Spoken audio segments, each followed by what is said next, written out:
Okay, y'all, so I was dropping eaves on the conversation of a man next to me last week, and then I heard him say the following words, and not even kidding, I nearly choked on my tea. He was talking to a coworker, and then he said, and I quote, "What's a vision board?" And as an INTJ, I clutch my pearls because are y'all really out here living life with no vision? I wish that I had inserted myself and talked to him and recruited him for a vision board party, but alas, I did not. So to atone for my sins, I'm going to show you my vision board and why you might want to make one for yourself if you don't already have one. As always, I don't know shit, but I do know that whenever I wanted to achieve something or change something about my life or myself or my environment or my relationships and I put it on a vision board, 87% of the time it happened. I was kind of a late bloomer, but I remember the very first time that I realized that I could visualize something, put it on a vision board, and change aspects of my life. Needless to say, I was shocked. I do want to caveat this, that if you are someone who has the personality type that errs more towards spontaneity, making things up as you go, that's totally understandable. In fact, there are some aspects of that I envy. I, however, am more of an organized chaos type of girl myself, and I thrive in adaptability within a framework. I like to build a sandbox and then build an intricate castle dynasty inside of that sandbox. I think the truly important thing about all this is to just know yourself and use the tools that best help you live the life that you want by doing all of the things within your control that make that possible. And this is not to say that vision boarding is the only way to navigate, transmuting your aspirations into reality. But I know from experience that anyone on the spectrum of INTJ personality types is probably going to benefit tremendously from doing so. But it's your life, baby.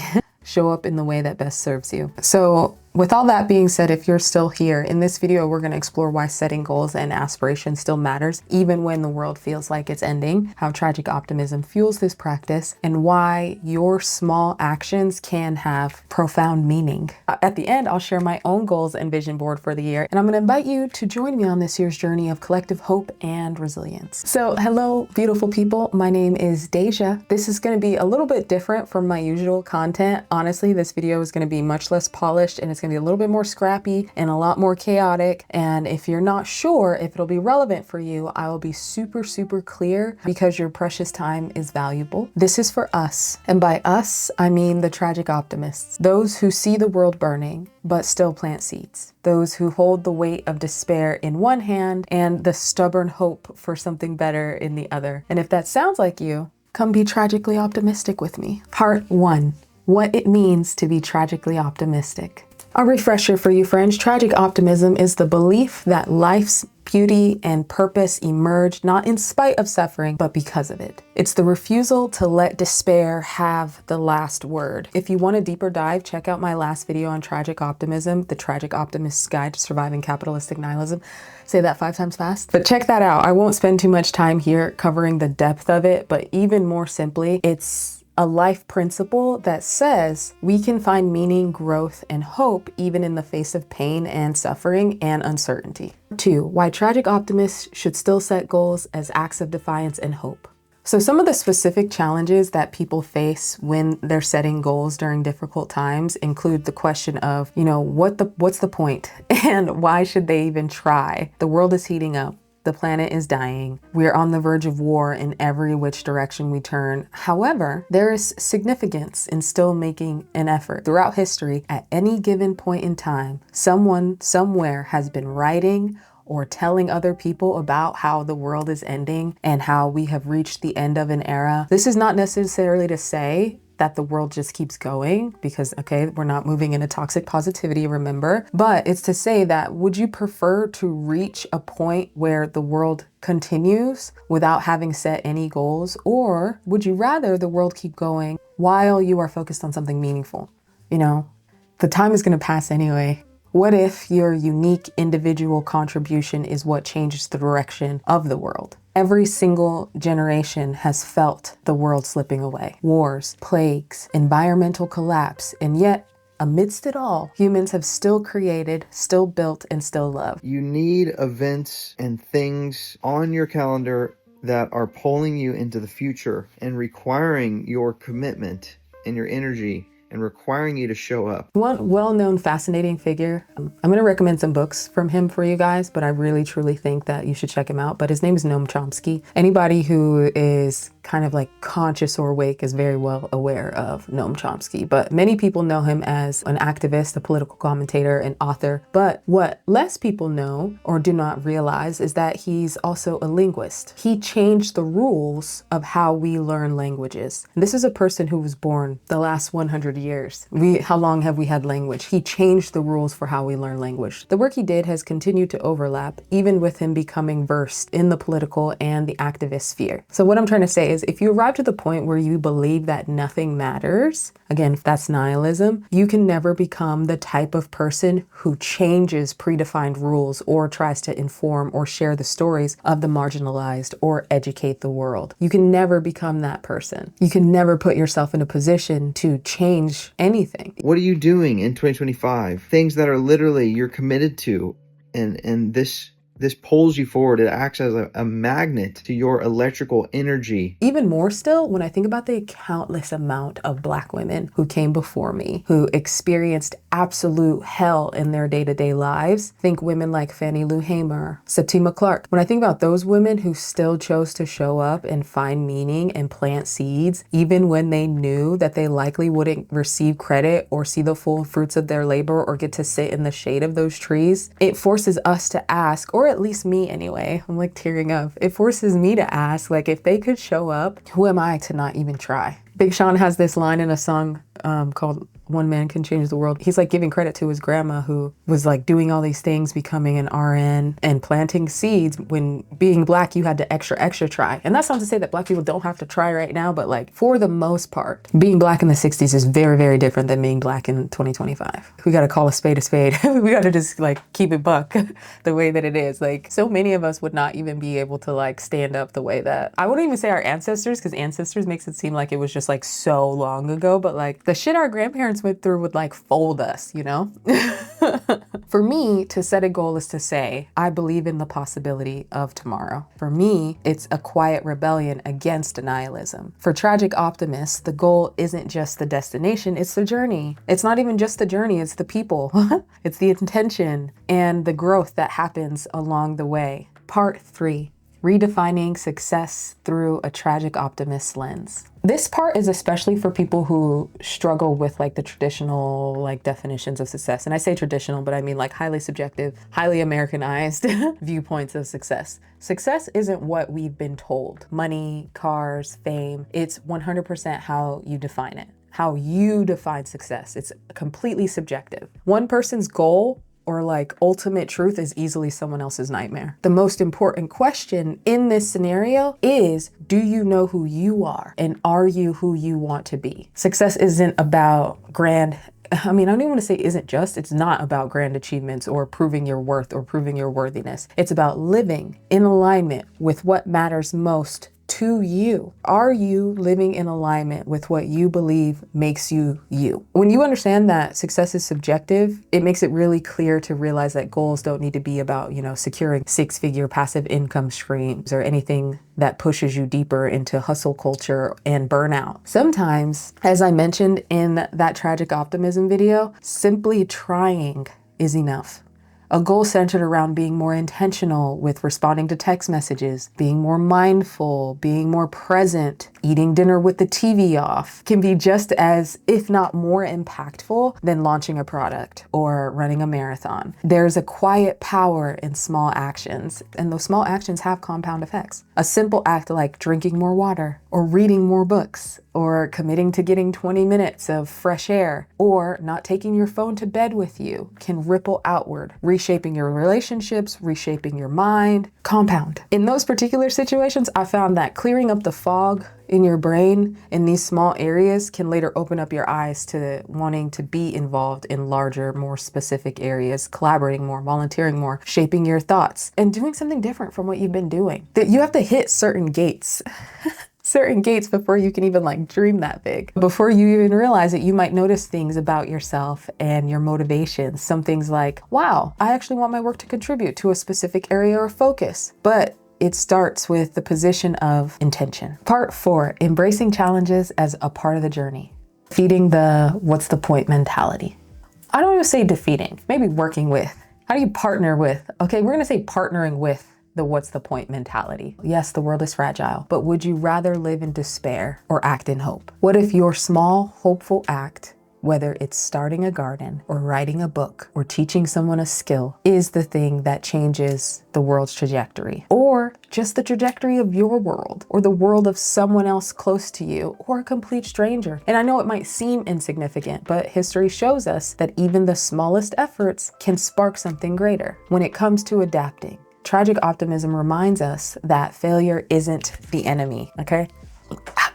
Say it with me. Failure is not the enemy, okay? It is a part of the process. Goals can evolve, and so can we. Sometimes things fall away because they don't matter to us. That's valuable information about who we are, and our morals and our values are the things that we are most valuable to us that we would not have had if we hadn't tried anything in the first place. When we're setting goals, we're not committing to perfection. We're committing to trying, to learning, to evolving. We're committed to the doing, the INGs, if you will. There have been multiple times when I have set super ambitious goals and fallen short, but these failures taught me more about myself and what truly matters more than any amount of success ever could. If you've been with me a little while, you know about the 10-day silent course that I took last year. And I'm just gonna remind you of a sweet little tidbit that has kind of stayed with me since going, that one of my Dhamma sisters shared with me the last day. She let me know that she was going to leave the course because, 10 days in silence meditating is not for the faint of heart. She had a conversation with the teacher beforehand where she told her that she was thinking of leaving. And the teacher told her that, what we were doing here, what we were learning was not necessarily a way to stop the storms from coming, because they are inevitable. But what we are doing is we're learning how to dance in the rain, okay?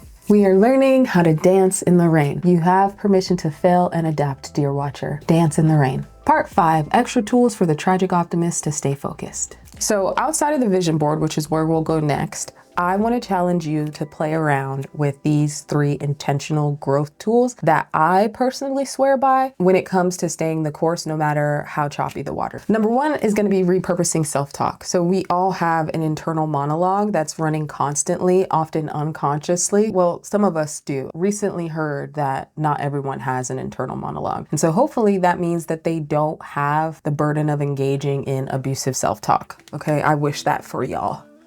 But for many of us, that self-talk can lead towards criticism and doubt. I'm not good enough, or I always fail, or that's just who I am, or as we already covered, what's the point? Instead of letting self-talk spiral into negativity, what if we consciously paid attention to it and intentionally redirected? For example, when that voice says, I can't do this, try responding with, what if I can?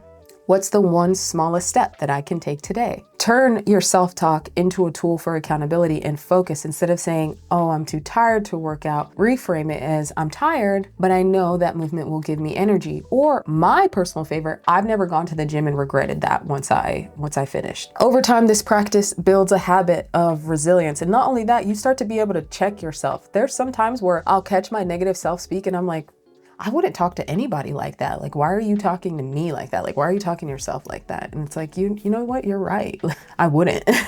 Sometimes I talk to myself crazier than I would ever talk to anybody, but it starts with the awareness of like, that's actually what you're doing. And then not only does it build a habit of resilience, but it raises your level of self-respect in the sense that if someone comes at you sideways, if you are someone who doesn't come at themselves sideways, it makes it that much more obvious that that is what's happening. So instead of you staying in a situation where someone is being abusive towards you because you're kind of used to it, like if you are abusive to yourself, it makes it much less obvious when someone is being abusive to you. But if you are someone who speaks to themselves with kindness and respect, it makes it that much more like, I don't even talk to myself like that. How dare you speak to me that way? So you're building up this habit of resilience and optimism. Find what makes you accountable. Sometimes it's, I'm a lazy POS, but it could be, well, boo, if we get up, we'll be one step closer to shitting on everyone who made our life hell at our high school reunion, okay? Everyone is motivated by something different and success is so subjective. So whatever it takes to get you out of the muck, use it.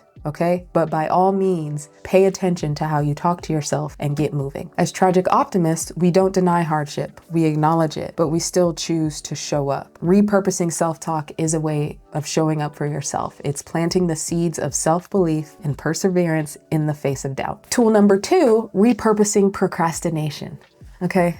We have all procrastinated, putting things off, scrolling endlessly, distracting ourselves with anything, which makes it super easy to see procrastination as a flaw. But honestly, it's only a wash if you don't repurpose it for reflection and strategy. Instead of spiraling into guilt, use procrastination to signal it's time to pause and reflect. Ask yourself, why am I avoiding this? Is it fear? Is it perfectionism? Is it lack of clarity? Maybe I'm not sure how I'm supposed to do this, so that makes me not act. Those are very different reasons than I'm just being lazy, okay? You have to use that insight to adjust your approach or break the task down into smaller, more manageable steps. Procrastination has nothing to do with laziness. It's your brain telling you that it needs a moment to process. Use that time intentionally, jot down ideas, brainstorm alternative approaches, or just focus on a smaller task that builds momentum for the larger one, okay? If you have to write a paper, okay, I commit to writing 10 words. By repurposing procrastination, you can turn that hesitation into strategy and just keep moving forward, even in super small ways. Sometimes it's as small as downloading something that can help you block your distractions. 2 of my favorite tools for this are this brick, which is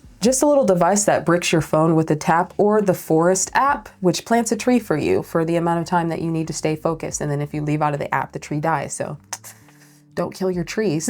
But by far the most powerful tool that has helped me stay focused when I need to sit down and work is a playlist of movie instrumentals, jazz, classical music, and lo-fi hip hop. I'm not even kidding. When I started doing this, my focus went through the roof. In my particular case of procrastination, I realized that most of it came from wanting to be stimulated outside of just writing or outside of just editing, but not wanting to go full turn on the TV for background or, take scroll breaks. That one simple thing changed the entire game for me, and it came from paying attention to the signals that my procrastination was giving off. Tragic optimists don't see pauses as failure. They see them as opportunities to reassess and realign and use the information that's being provided to you instead of just wishing you would stop or wishing you were someone else or making yourself feel worse than you already do. You're not just a beast of burden who can be whipped into labor, okay? You are the most complex being in the universe. Please cut yourself some slack. Number 3 most powerful tool is going to be repurposing the algorithm. So even in the chaos of social media, we can curate our focus and purpose. I call it algo accountability, and it's one of my favorite tools for harnessing the power of intentional engagement. It's where you can use the algorithm to do your bidding instead of being controlled by it. Whenever I get a new goal, I spend the first few days after I made my decision to pursue it purposely feeding all of my algorithms, specifically on socials. So for example, I'm highly focused on learning calisthenics this year. Tired of playing around, I want my muscle up. So every time I opened TikTok for probably just a day or two, I typed in calisthenics without fail. Calisthenic workouts, beginner calisthenics, calisthenics for black women,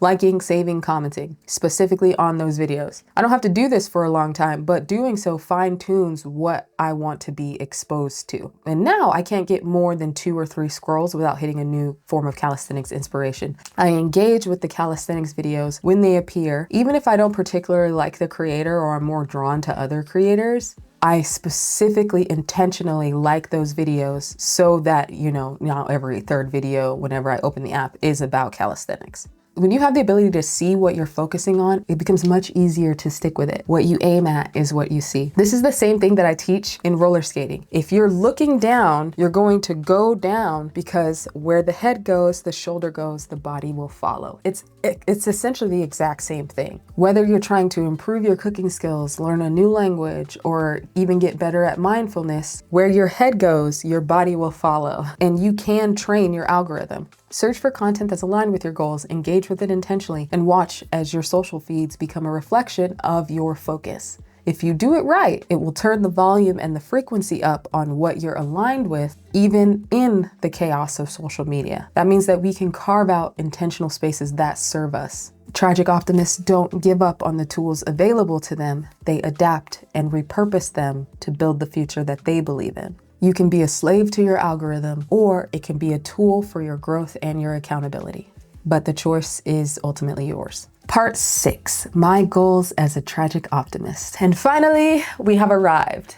I'm gonna be very vulnerable with y'all, so be kind to me, okay? I'm an artist and I'm sensitive about my work, okay? The girls who know. It's interesting because I have been seeing a lot of discussions about not telling people your goals. I personally do not understand the purpose of building up an entire community to keep your goals to yourself. So if I share my goals with you and I don't achieve them, that's okay. However, what I have found is that when I don't share my goals, the loss is mine alone, and I can deceive myself more easily than I would if I had shared that goal. Sharing goals adds an additional layer of accountability, and someone else might also be working on their goals too that might tie into it. The idea that we have to grind in the dark or achieve success alone is isolating, at least for me anyway. I don't know about y'all, it's isolating for me. By sharing our goals, we open up doors for collaboration and mutual support. And so maybe your goal aligns with someone else's, and together you can accomplish even more. You know, if you want to go fast, go alone. If you want to go further, go together. So, how do we create a symbiotic relationship for achieving our goals together and collaborating and working together instead of everyone thinking that it's their responsibility to lean into rugged individualism and just grind in the dark? How do we move away from that? In my opinion, the first step is having a clear vision. And what I have found is that a visual representation is what works best for me. I'm a visual girly. Keep in mind, it can be created in either an analog form using paper and poster board, or it can be created digitally using a computer or a mobile device. If you don't know what your vision is, that's okay. There are a ton of resources from fantastic creators who have much more content on exactly that. I'll link some of my faves in the description. But whenever I feel stuck or disconnected, I have a habit of turning to journaling. Here, I'm going to share with you some of my favorite prompts that I've used in the past to help me regain clarity and purpose. And they always do a great job at reminding me that goals aren't just about doing, they're about becoming. The first one is going to be the eulogy prompt. If you were to write your own eulogy, what would you want people to say about the life that you lived? So this one isn't about accomplishments. It's about the kind of person that you were and the impact that you had on others. The next prompt is going to be the alignment check-in. Are my daily actions aligned with the person that I want to become? If not, what's one small adjustment I can make today? The next one is going to be the gratitude perspective. What am I grateful for in this moment? And how can I build on it, or what would building on it look like to create something meaningful for me? And then finally, the vision prompt. If I woke up tomorrow in my ideal life, what would it look like? And being so specific, what am I wearing? Who are my friends? How do I make money if that's a focus? How do I treat people? What habits or practices can I adopt today to move closer to that specific vision? I actually dive deeper on exactly that vision prompt in another video, Stop Treating Yourself Like Trash. I'll link that also in the description. But don't overanalyze. Don't, keep watching videos. Actually, get stuff out onto the paper. Once you even have just a few rough answers in place, figure out if you're more of a digital or an analog vibe of a person, so you can start collecting images, words, and phrases that you can add to your board to help you stay motivated and then keep your goals at the front of your mind. For me, it's a bit of both. So I have a digital vision board that covers my entire life that I built inside of easily my favorite productivity application, Notion. And then one of my favorite parts of my digital one is this section here, which is where I just kind of keep track of proof or signs or affirmations that I'm going in the right direction. And then each year I create an analog version that pulls directly from that life vision. Sometimes I get exposed to something new and things get added. Sometimes my focus or situation changes, or even sometimes I lose badly and, things get removed. But for the most part, this right here is the highest, truest expression of myself as a human being and a member of a community. Once I get clear on what I'm going to focus on specifically from my life vision inside of my digital vision board, I drill down on my yearly focus. So my yearly vision, and I do that by creating an analog version that I put everywhere. Okay. I am a true millennial. And so I'm obsessed with fitness, purgatory, scrapbook aesthetic. So they always kind of look like this, but I make sure that I print it out large enough to be put on a wall for me to see daily. So it'll look like this. I make it my screensaver on my laptop. I'm gonna see if I can show you guys. I told you that this video would be kind of chaotic. Okay, I put it on my laptop. I put it all on my screen. I look at it everywhere. I make it the screensaver on my phone. I put a copy in my daily planner. I put it inside my wallet. So anytime I even pull anything out, I pull my card out, I'm getting visibility into my goals. In the past, I've printed it actually on my daily planner so that when I am, doing my daily planning, I can't miss it. Like that's how in depth we go. I even turn them into bookmarks, okay? So I'm still saying it with every single book that I'm reading. That's how serious it is for me. You know, that might seem like overkill, but as someone who has ADHD, I personally feel that having ADHD takes the phrase out of sight, out of mind to a completely new level, okay? It takes it somewhere it doesn't need to go. I firmly believe that a huge part of knowing yourself is paying attention to the ways that you lie to yourself, okay? And so that's saying things like, oh, I'll remember, or paying attention to how you failed in the past and then using that information to iterate and set yourself up for success. And because I have failed so much, I know what is going to help set me up for success, and it's visibility in every single direction. I don't have to look very far to be reminded of what my goals are, okay? It doesn't matter how small. If I want to aim towards something, I put it on the board. I'm not even kidding. At one point in time, I put on my vision board, make wedding invitation worthy friends. 3 years later, I was invited to my first wedding. A year after that, I was a bridesmaid in my first wedding. So even if you think that it's silly, just put it on the board, okay? Connecting goals to meaning. So as a tragic optimist, I like to frame my goals as acts of belief in the future. So if we're starting over here, I want to play my guitar more often. You know, I miss her very, very much. I play fingerstyle, and I would play for my brother when he would video call. And I realized that I started playing less and less after he died, but I remember how much joy it brought me. So ideally, I'd like to learn at least one song a month, which is pretty aggressive, but you know, shoot for the moon, aim for the stars. I'll never be a world-class musician, and I will probably only ever play for my cats seriously, but I just really like the idea of playing lullabies for my potential future child. So this one is just for sheer enjoyment. Also, consider this your friendly reminder that not every hobby needs to be monetized, friends. You can just enjoy something that's just for you. I'm getting serious about learning calisthenics, so you can see my calisthenics girly here. Okay, ignore my nails. So here's your close-up look of this, okay? I'm getting serious about calisthenics this year. As I said earlier, I really want my muscle up. I don't want to play these games anymore, and I would love, love, love to be able to handstand. And so just like a little background, I was raised by someone who's paralyzed from the chest down at 18 by a completely random act of violence. He was just minding his business. And so that really heavily influences me as an able-bodied person to move and use and respect my body and treat it with gratitude, because not everyone gets the chance to. I feel like most people take being able-bodied for granted far more than they should. And I feel that they do that because they don't really have the same level of visibility that I do. I'm still blown away that there's like fully grown adults who park in handicap parking spaces and shouldn't be parking there like that. It's like, how do you not have that? But it's because you don't have the same level of visibility. You don't know what it feels like to have to drive around a parking lot to, you know, hope that the person who doesn't have a handicap placard or license plate comes out so that you can actually unload your wheelchair since they decided that they were going to park in that space, or someone putting their motorcycle in the space that would allow the ramp to come out. Like if you don't have visibility into those things, it's so much easier to like kind of blow them off. So that's heavily influenced physical activity for me. On a more radical side note, I also feel like my main goal with being fit is a form of resistance to oppressive systems. And I do it to make sure that I am in a position to not only be an asset in the zombie apocalypse, but to also be able to help my comrades who are not able-bodied. Shout out to my fellow swilletariats. So back to it. Calisthenics is a super huge challenge for me. And I think one of my weaknesses here is when it comes to progress, I can get very impatient when I don't see immediate growth.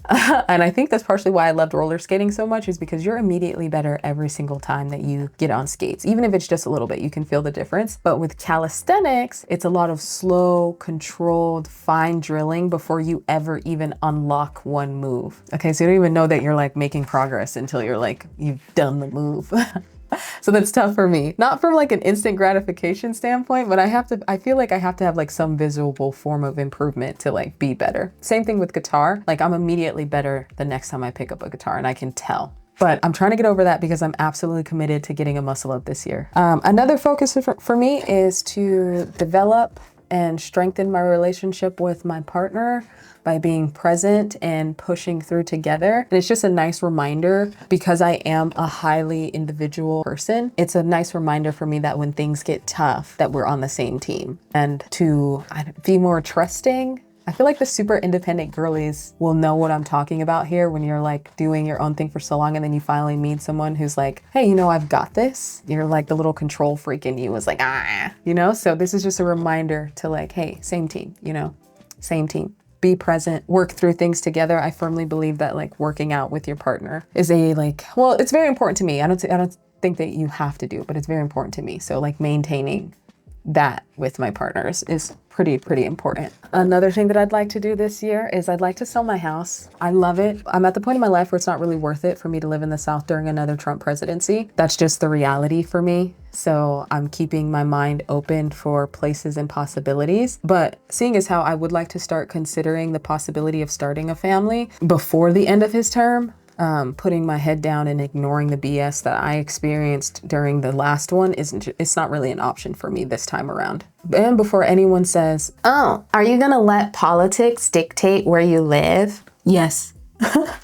On top of that, it's snowing more. Each year it's getting colder here in the South and it's snowing more. And that's just unacceptable for me. Not that I have any beef against snow, but it's like, if I am gonna have to live in the snow, I'd rather live somewhere where the politics are better and snow is a part of the package. So that means that the surrounding area is like prepared for snow. It doesn't make sense to me when one of the selling points of why I was kind of like okay with living in the South when I moved here for work was the weather. And now that the weather is getting colder and snowier and icier, it's like there's places with snow, like legitimate real snow that I could be living in that have better politics and are actually outfitted for the snow instead of dealing with it getting progressively worse every year and having to listen to people say that like, oh, it only happens, da, da, da. And it's like, it's happening more and more, okay?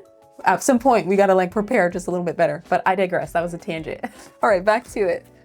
Je parle français. I've been learning French on and off for the past couple of years, but I would love to be more intentional and take the step of involving other people this time. That's the big overarching theme this year is community and collaboration, like other people involvement. Plus, by 2050, Africa is expected to have like 70% of the world's population of French speakers. So I think it'd be really cool that when I start traveling Africa to also be able to speak French.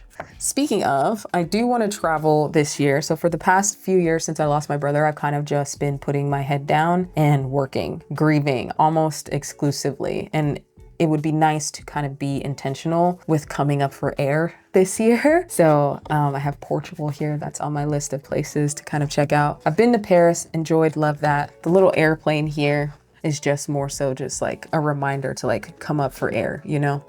I'd like to get my dad this new wheelchair from this company called Will. He's never had an electric wheelchair before, and I think it would really help to improve his quality of life. But to be able to kind of like put myself in a position to where like I can just like afford to give that to him is at the top of my list. So I'd like to not move with fear this year, which is usually the biggest cause of my procrastination. So this is kind of just a reminder to not freeze on myself and to trust that the work that I'm doing when it comes to educating and empowering civic engagement, you know, teaching media literacy, encouraging critical thinking, encouraging physical activity, and creating community, like just to trust that, okay? Very recently, I lost like 175 drafts of videos. And so now more than ever, I'm not playing around with fear this year anymore. I'm not doing it. This is also going to be the first year where I'm fully stepping into the role and identity of being like a media specialist, of being a YouTuber and developing more journalistic integrity. So I'll be applying for fellowships, especially because I enjoy teaching and educating on politics and social commentary. So it just makes more sense to lean more into that and be a part of the solution, especially when it comes to media literacy and the onslaught of misinformation and disinformation that's going to be coming down the pipeline. I want to be creating the things that I want to see, which is kind of like an informing, empowering planet cleanser. So I'd love to secure like some ground news sponsorship to be able to be a part of a wave of creators that's actually trying to like make the world a better, more informed place instead of, you know, spewing propaganda. This golden O is from Road, which is just a reminder that because of y'all, I won the People's Choice Creator of the Year Award for journalism. So this is proof for me again that imposter syndrome has no place here, okay? No place here.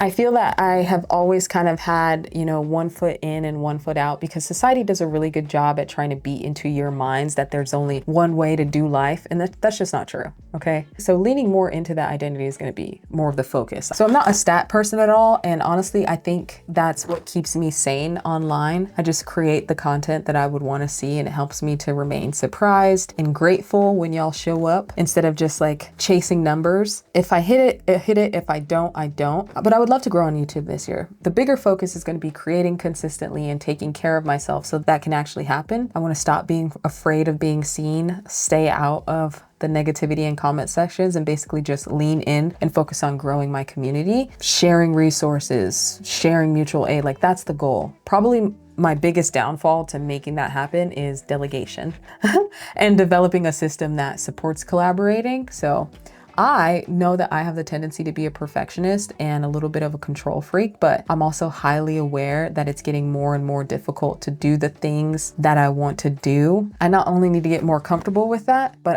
another huge focus again is to collaborate more. So I just want to put myself out there more and partner and build community and amplify. So if you're somebody who is interested in collaborating, or you feel like, we would work well together, hit me up. Let's do this thing. I'd like to volunteer and fundraise more. I found some really great options for being of support to my community locally through things like education task forces planning. That's focused on planning action around education reform and ending the school to prison pipeline, and court watching, where you can actually coordinate with local defense attorneys and aim to witness more bond hearings and document practices that violate defendants' constitutional rights. So I'm leaning into being more a part of those things. That's like my little make an impact reminder. In terms of finances, I'd like to, grow my income, of course, increase my investments. I started investing very late. I think it was like 28, but I became much more involved during the pandemic, and I want to put myself in more of a position to be like an activist investor in spaces and just be truly impactful. Also, just be in more of a solid position to help support my dad, because, being paralyzed is hard. And then finally, be the change, which is just a reminder to practice what I'm preaching, to actually be the person instead of being hyper-focused on looking like the person.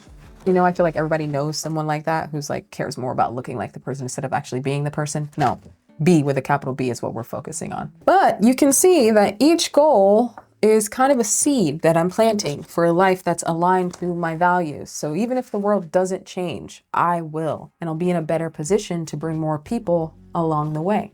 Part 7, an invitation. So that's all that I've got for y'all, friends. Those are my focuses this year, which I've already broken down by quarter, and then even further into daily and weekly tasks that I review the progress on every Sunday. But now this can be our space. This right here, this can be our space to share goals, to celebrate progress, and to support each other. Tragic optimists don't strive alone. So if you have them already laid out, drop your goals in the comments, big or small, and then let's check back in a year. Together we'll honor our efforts, and no matter the outcome. Or if you have different tools, use the space to share them. What tools do you use to stay focused? And then how do you navigate the what's the point moments? Share away. Let's learn from each other and build a community of peeps that are living meaningfully and not ignoring pain, but holding space for hope alongside it, even when the world feels fragile. So here is to you. This is my love letter for the tragic optimists, those who plant seeds for a future that they may never see. I will see y'all in the next one.